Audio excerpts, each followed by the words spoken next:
आमे भगवान को किपरि प्रसन्न करि परिबा से विषय रे कहछि। भगवान को जे बहुत धन रत्न सेवा पूजा कले जे प्रसन्न होती ताहा नुहे।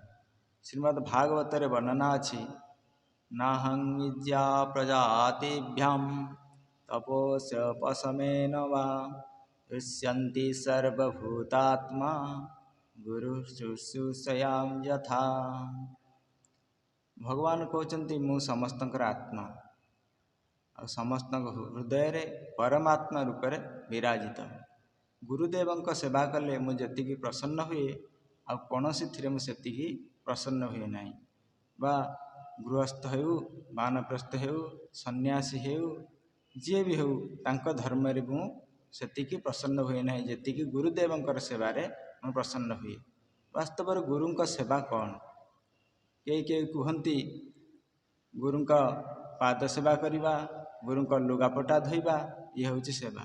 वास्तव ये सेवा नुहे ये सेवा किंतु वास्तव प्रकृत सेवा हूँ आउर किछि अछि जहाँ मु कहूँ आपण जापर।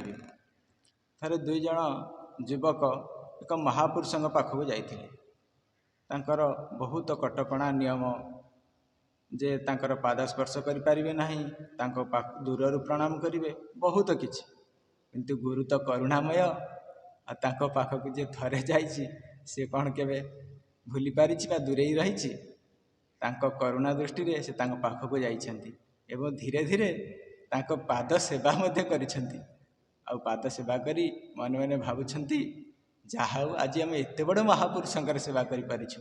किंतु गुरु तो अंतर्यामी गुरु कहते अरे पिला माने प्रकृत रे ये गुरु को पाद सेवा करवा और गुरु को लुगापटा धोइबा ये कौन प्रकृत सेवा। प्रकृत सेवा हूँ तुम मानकर चाली चरण आचार व्यवहार विनम्रतार जिते अन्य माने प्रभावित हेबे आ मो निर्देशित पथरे ही तुम्हें चलो अन्य माने जे कहे जहा से अमुक महापुरुषों अमुक अमुक गुरुंकर शिष्य से दिन जोटी थे भी मुझे खुशी हेबी। यहीपरि भाव गुरु की जिते खुशी हे से भगवान भी प्रसन्न होती आ खुशी होती।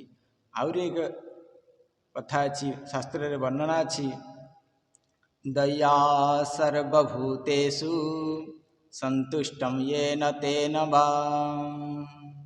समस्त प्राणी मानक दया करिबा और सबुथिरे संतुष्ट रहिबा निंदा दुख हानि प्रशंसा जहाँ भी हो सबुथिरे समभाव रहिबा।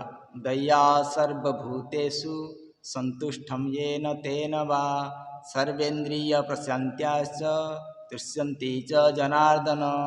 एवं पुणी कौन करवा ना समस्त इंद्रिय मान को निज नियंत्रण रखिबा ताहले भगवान प्रसन्न हेबे गुरु प्रसन्न हेबे गुरु प्रसन्न हेले भगवान प्रसन्न हेबे भगवान प्रसन्न हेले मनुष्य शांति एवं आत्म उपलब्धि हुए।